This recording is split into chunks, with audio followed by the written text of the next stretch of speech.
Со всех концов республики съезжают добровольцы, готовые с оружием в руках исполнить свой интернациональный долг. Нам предоставлена высочайшая честь защищать свободу и независимость советского и тувинского народов, сказал, обращаясь к добровольцам, генеральный секретарь ЦК Тувинской народной революционной партии Салчак Тока. Вместе с другими иностранными формированиями, польской армией, чехословацким корпусом и французской эскадрильей Нормандия-Нема, им предстояло участвовать в общей борьбе с фашизмом.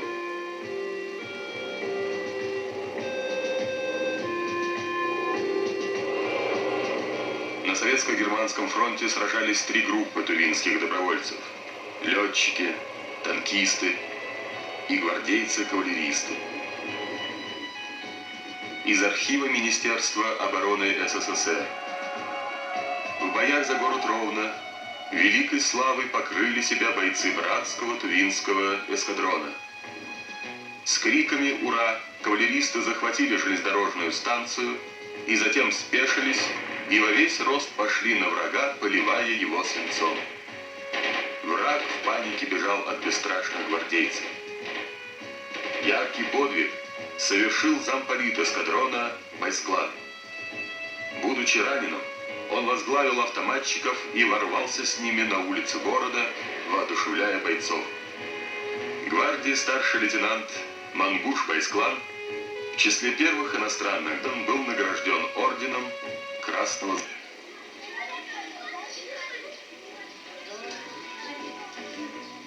Вот семья героя, его дочери. Белеккис, заведующий кабинетом в Институте усовершенствования учителей. Зинаида, преподаватель иностранных языков. Любовь, экономист. А самая младшая из дочерей, Светлана, кандидат наук, заведует сектором в научно-исследовательском институте.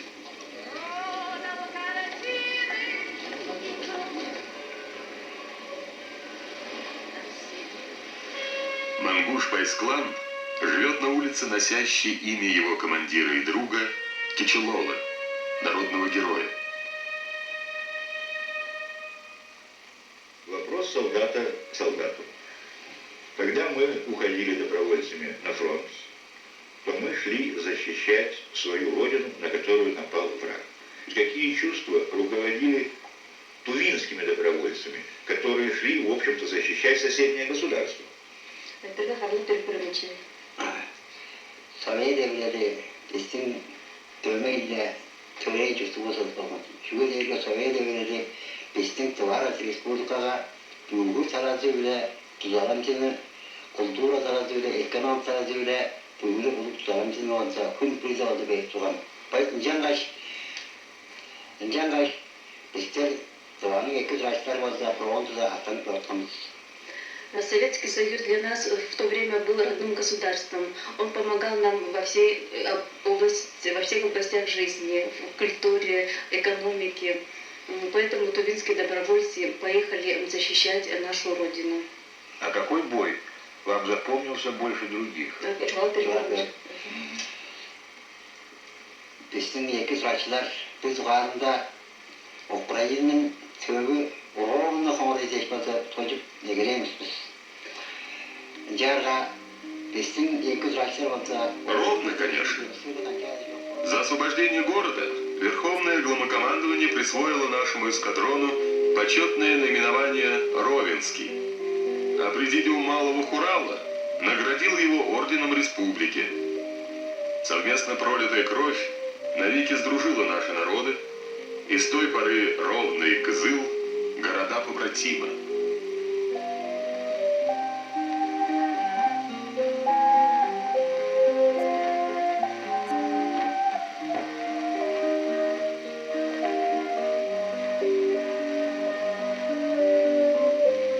В 6000 километров от родных гор и степей лежат в братских могилах сыновья и дочери Тувы.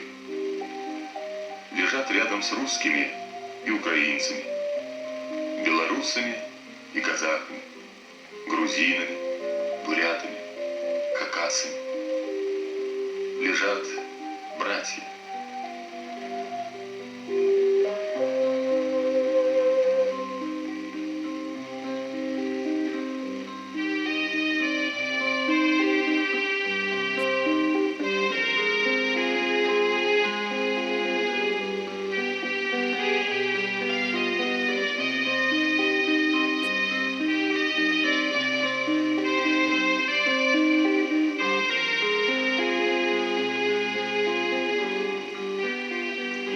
Совершил свой подвиг и первым из тувинцев стал героем Советского Союза командир танка Хамушку Чургуйол. Десятки добровольцев были отмечены наградами СССР и Тувинской Народной Республики. Но главное, в совместных боях окрепло желание тувинцев жить и трудиться в общей семье советских народов.